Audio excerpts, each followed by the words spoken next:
Mesdames et messieurs, bienvenue dans cette nouvelle vidéo. Aujourd'hui, je viens vous parler de la pleine lune qui aura lieu le 28 octobre 2023. Ce sera également et surtout une éclipse lunaire. Vous le savez peut-être, une éclipse, les effets d'une éclipse durent jusqu'à la prochaine éclipse de même nature qui aura lieu en mars 2024. Donc ici, ce seront des petite prévision dirons-nous, du 28 octobre 2023 à mars, je crois que c'était le 24 mars 2024. Que se passe-t-il donc au cours de cette période? Eh bien, nous avons beaucoup de monde ici. Alors, je vais vous mettre le thème, je vais m'écarter un petit peu, je vais mettre le thème ici. Donc, nous avons beaucoup de monde. On a, de prime abord, une pleine lune en Ashvini Nakshatra. On va donc parler de cette demeure lunaire. Nous sommes ici en astrologie indienne sidérale. On va donc parler des constellations ici, de la toute première constellation, celle du Bélier.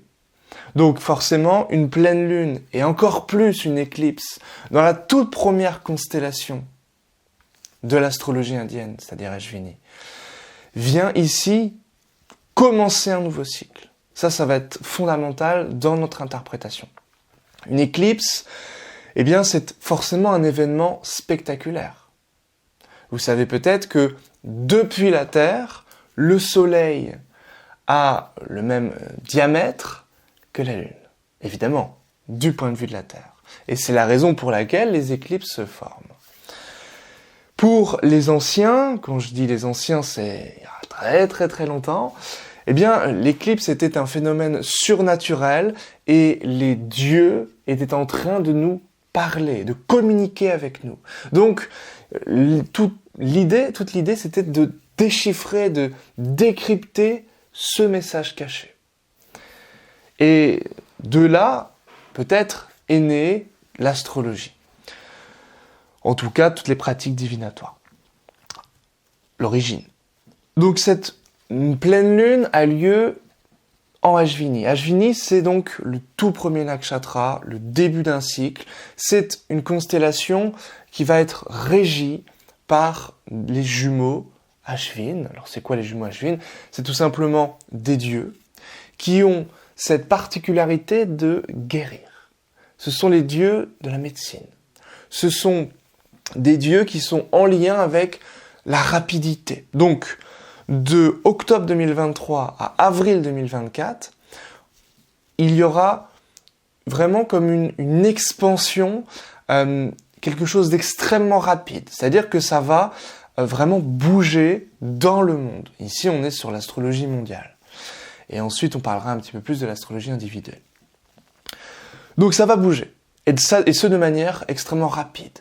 Il peut y avoir des choses en lien avec des découvertes importantes qui peuvent parler de la médecine. C'est peut-être des vaccins, c'est peut-être d'autres choses encore.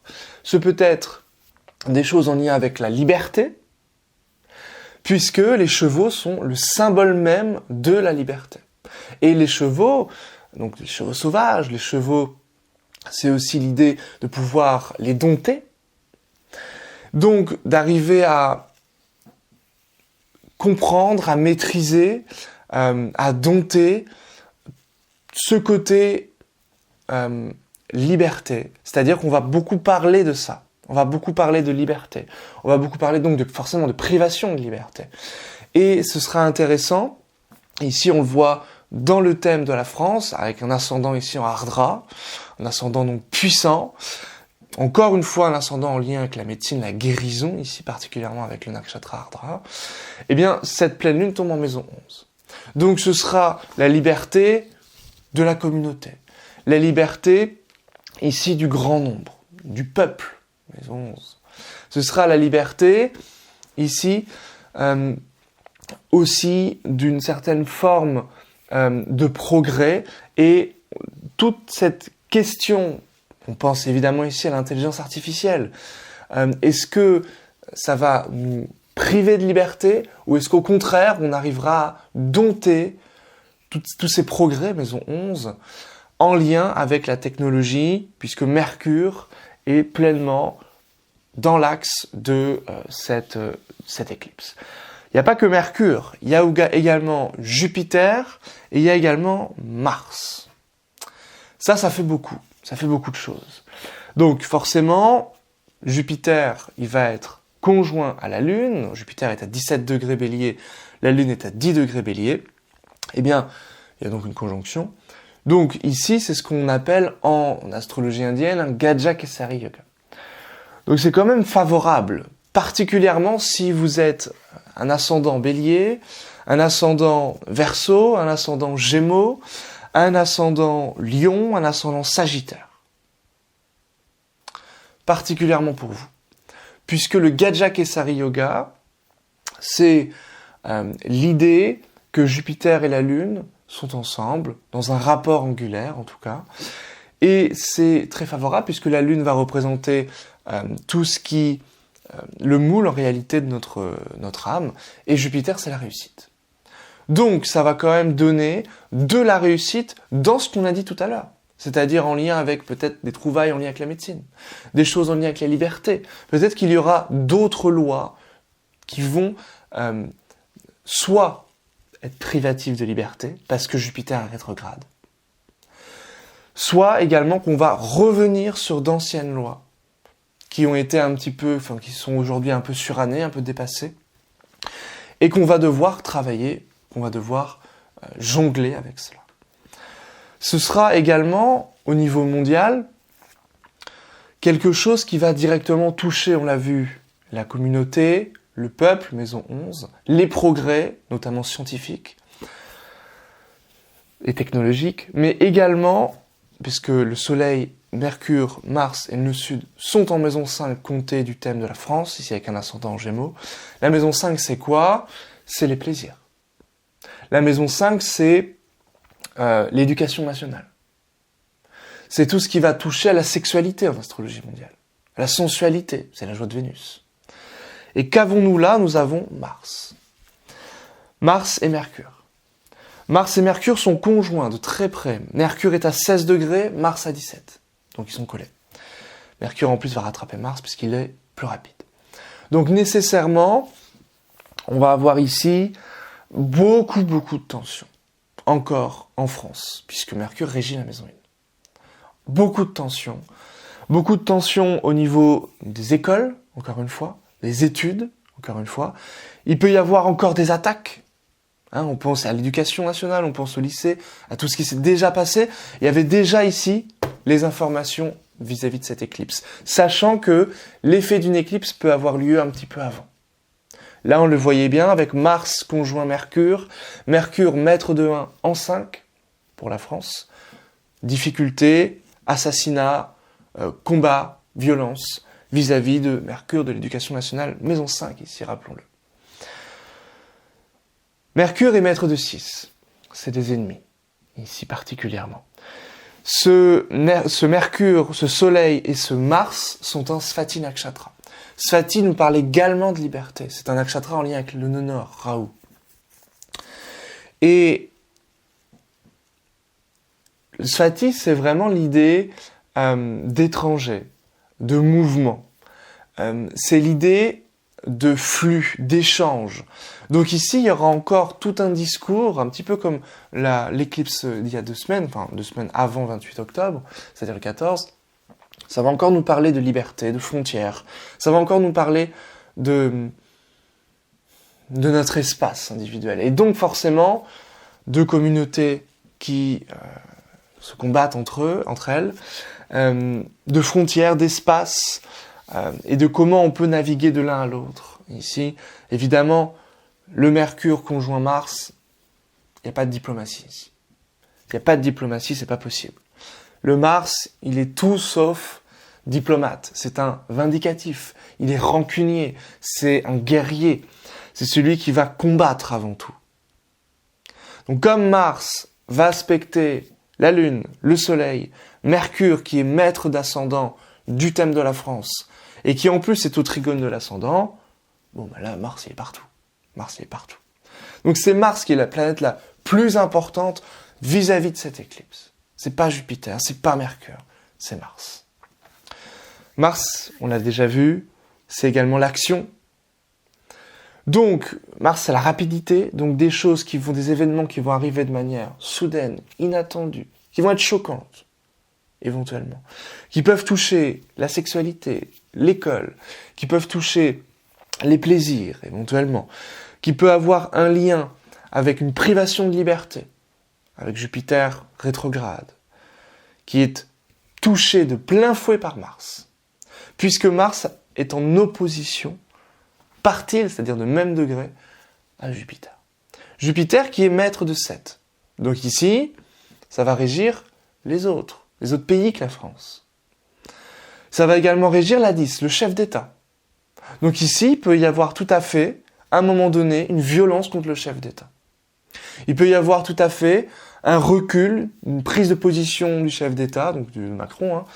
Et puis finalement, il revient un peu sur sa décision parce que il a trop d'opposants. Il a une opposition qui est trop puissante, trop forte. C'est possible. Une opposition qui peut être en lien avec des communautés, en lien avec des ennemis importants. Éventuellement, puisque Mars est maître de 6, ça peut nous renseigner aussi sur une privation de liberté en lien avec la police, en lien avec l'armée. Et l'armée et la police peuvent vraiment être au cœur aussi de ce moment entre octobre et mars 2024. Maintenant, sur le plan plus individuel, quand même, je pense que ça va plus vous intéresser, Mars, quand même une grande énergie. Ici, Mars, il est accentué par Mercure. Donc, ça renforce l'aspect martial. Donc, les natifs de la Balance, du Sagittaire, du Lion, du Verseau et des Gémeaux pourront profiter quand même de cette énergie martiale. L'énergie n'est pas au rendez-vous pour la diplomatie, ça on l'a déjà dit. Mais pour lancer des initiatives, des projets, votre entreprise, ici c'est très favorable pour les constellations que je viens d'évoquer. En revanche, pour les béliers, les capricornes et les cancers, plus difficile. On peut vraiment être sur le qui-vive, s'énerver facilement. On peut casser la baraque, mais dans le mauvais sens du terme. Ça va être une énergie plus difficile à maîtriser, plus difficile à contrôler, particulièrement pour les ascendants cancer, puisque Mars va se retrouver en chute en cancer. Pour le Capricorne, une énergie qui peut être très forte et qui peut aussi nous échapper, puisque Capricorne est l'exaltation de Mars. Voilà déjà des petites choses. Maintenant, si vous êtes, parce que là on a plein de planètes en balance, du deuxième décan, comme pareil, Sagittaire, Balance, Lion, Verseau, Gémeaux, deuxième décan. Mercure fera en sorte que vous allez essayer de communiquer, mais c'est pas le meilleur moment parce qu'il y a Mars dessus. D'accord ? Mais par contre, les déplacements peuvent être soudains, inattendus. Ça veut dire que vous pouvez subir certains déplacements. Et attention aux accidents en lien avec les déplacements pour les cancers, les capricornes, les béliers. Et éventuellement les balances quand même. Parce que c'est vraiment sur votre tête. Deuxième décan surtout. On l'a dit donc, l'ascendant va être dans Ardra Nakshatra. Ardra est régi par le nœud nord. Donc une importance des progrès, des communautés. On peut beaucoup penser, les médias peuvent beaucoup penser aux associations. Ça peut être des associations caritatives, des associations en lien avec la médecine, en lien avec des handicapés aussi. En lien avec... Alors on peut parler aussi de jumeaux tout simplement. De jumeaux, puisque l'ascendant est en Gémeaux et la Lune et le nœud nord sont en Ashwini. On a vu que c'est régi par des jumeaux, les jumeaux Ashwin, donc les deux chevaux.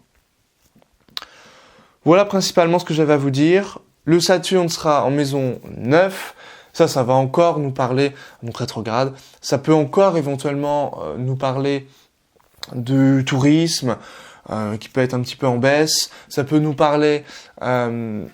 de tout ce qui va toucher les affaires étrangères. Ça peut être aussi un petit peu compliqué puisque le Saturne va dépendre de Mars. Donc il peut y avoir aussi éventuellement des risques de violence, tout à fait ici. Le Vénus, elle est en Lion, donc elle est très mal placée, puisqu'elle dépend du Soleil qui est en chute. Donc voilà, c'est pas des bonnes énergies globales. Sauf pour les béliers, le Verseau quand même, les Gémeaux, le Lion un petit peu et le Sagittaire avec ce Gajja Kesari Yoga dont on parlait avec Jupiter et Lune. Mais bon, Jupiter-Lune, c'est quand même l'idée, on l'a vu, de liberté, c'est l'idée qu'on va évidemment vouloir se regrouper, qu'on peut avoir une certaine forme de sagesse, de conscience sur les événements, notamment sur les événements qui peuvent avoir un lien avec la mort, puisque Jupiter est en Bharani Nakshatra, un nakshatra relié aux transformations radicales, c'est régi par Yamaraja, le dieu de la mort, le roi de la mort, hein, littéralement. Voilà, Vénus est en maison 3, ça peut aussi ici nous parler des médias, qu'on va beaucoup parler de relationnel, de sexualité encore, de femmes, de féminisme aussi. Vénus qui est dans son propre nakshatra, hein, ici. Vénus qui reçoit pas vraiment d'aspect, un aspect assez éloigné quand même de Mars. Donc Mars, ça peut être les violences faites aux femmes, ça peut être les violences conjugales, ça peut être aussi le fait qu'à un moment donné, les femmes ou les féministes prennent d'assaut prennent des initiatives, je veux dire, de manière violente, éventuellement. On peut avoir ces idées-là, puisque Vénus va reposer sur le Soleil de manière instable. Ici, ça peut nous parler évidemment des plaisirs, de toute cette question, ce questionnement autour des plaisirs, autour du porno éventuellement, autour de la sexualité, autour peut-être des jeunes, puisque la maison 5 va nous parler de l'éducation, forcément ici. Donc voilà ce que j'avais à vous dire pour cette vidéo. Je ferai très certainement un live, je pense, dimanche soir, après le cours collectif que je donne à l'académie, pour vous parler de l'effet de cette éclipse du 28 octobre sur votre thème personnel. C'est-à-dire que durant ce live, eh bien, vous mettrez dans le chat vos coordonnées, et puis moi je regarderai ce que cette éclipse touchera. Donc elle aura lieu à 10 degrés, on l'a vu, Bélier, et donc en fonction des placements, si vous avez des planètes entre 5 degrés et 15 degrés du Capricorne, du Bélier, du Verseau, des Gémeaux, du Lion, de la Balance, du Cancer, eh bien ça va toucher des choses dans votre vie, dans votre existence, et c'est comme ça qu'on se sert des éclipses en astrologie pour faire des prédictions concrètes sur le thème natal, sur votre thème natal. Donc si ça vous intéresse, n'hésitez pas à partager, à me mettre en commentaire, faire un coucou en commentaire, et puis surtout à venir au live dimanche. Si vous voulez être tenu informé, n'hésitez pas à vous inscrire à la newsletter ou venir sur le Telegram, puisque évidemment, s'il y a des précisions sur l'heure pour le live de dimanche, et puis s'il y a un empêchement, bien on fera ça un petit peu plus tard. Donc si vous voulez être tenu au courant, n'hésitez pas à vous inscrire. Merci pour votre attention et on se retrouve très vite pour une prochaine vidéo. Bye bye.